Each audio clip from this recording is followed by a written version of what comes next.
ஏன்னா negative shade கேரக்டர்ன்றது புரிஞ்சுக்க முடிஞ்சது. படம் பார்த்தா தான் தெரியும் அது என்னன்னு. ஏன்னா விக்டர்ன்ற ஒரு ஒரு பயங்கரமான இதானதுக்கப்புறம் நிறைய கேரக்டர்ஸ் வந்து உங்களுக்கு நெகட்டிவாக வந்திருக்கும். நீங்கள் 2-3 பண்ணியிருந்திருக்கீங்க. இப்போ நீங்கள் ப்ரூஸ்லி இந்த மாதிரியான வேற லாங்குவேஜ்ல. பட் இங்கே எனக்கு அந்த மாதிரி கரெக்டாக எனக்கு கதையை அமையல. எனக்கு என்னன்னா சும்மா ஒரு கேரக்டர் நம்ம வந்து நெகட்டிவ் பண்ணுறதை விட அது கதையோட ஓட்டத்தில் எப்படி இருக்குது, அதுக்கு என்ன இம்பார்ட்டன்ஸ் எல்லாமே பார்க்கணும். கதையாகவும் அது கரெக்டாக செட் ஆகணும்.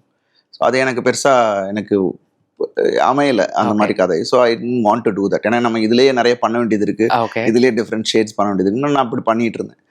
பட் நிறைய என்னோட ஃபேன்ஸும் சரி ஆடியன்ஸும் சரி நீங்கள் திருப்பி அந்த மாதிரி பண்ணுங்கன்ற நிறைய கேட்டுக்கிட்டே தான் இருந்தாங்க. அண்ட் நிறைய படங்கள்ல சும்மா ஸ்பெகுலேஷன்ஸ் அதுவாக வரும், அவர் தான் பண்றாரு அவர் தான் பண்றாரு, நான் இதெல்லாம் கேட்டு கூட மாட்டாங்க. பட் அது ஓடிக்கிட்டே இருந்தது. பட் இது வந்து when I heard it was சரி okay it's the right time, கரெக்டாக உள்ளே என்டர் பண்ணலாம் அப்படின்ட்டு. ஏன்னா இந்த கதையில் வந்து நான் சொன்ன மாதிரி ஜஸ்டிஃபிகேஷன் இருக்கும். இப்போ என்ன இருந்தாலும் பார்த்தீங்கன்னா அது ஒரு ஜஸ்டிஃபிகேஷன் ரொம்ப சூப்பராக பண்ணியிருப்பார். ஒரு நண்பனாக சொல்லி நீ வந்து இப்படி பண்ணிட்ட அப்படின்றது தான் இவனோட உள்ளுக்குள்ள ஒரு இது. அதனால தான் இவன் ஒன்று பண்ணுறான். ஸோ அது ஒரு ஜஸ்டிஃபிகேஷன் இருக்கும். ஸோ அந்த மாதிரி இது ஒரு விஷயம் ஒன்று இருக்கும். So it's like I'm really happy that இது இந்த டைமில் இந்த தருணத்தில் அது அமைஞ்சது, அதுவும் தனுஷ் பதோட அமைஞ்சது ரொம்ப சந்தோஷம். சூப்பர்.